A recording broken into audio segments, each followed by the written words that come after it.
In this video, we're going to show you how to create a single bootable USB drive for multiple ISO. Before we proceed, make sure you subscribe to this channel and press the bell icon to get daily tech videos.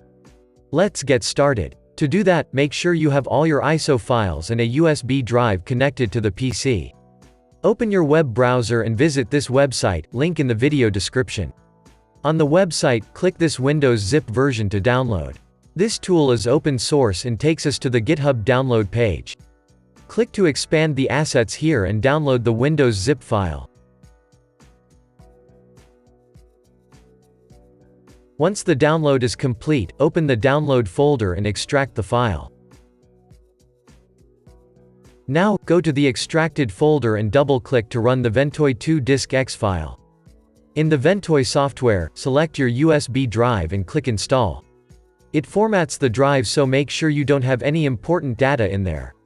Once done, your USB drive is ready. Now, instead of creating a dedicated bootable drive for multiple ISO, you can paste them all in this USB drive.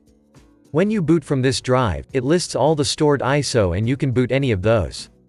That's it guys, this is how you can create a single bootable USB drive for multiple ISO.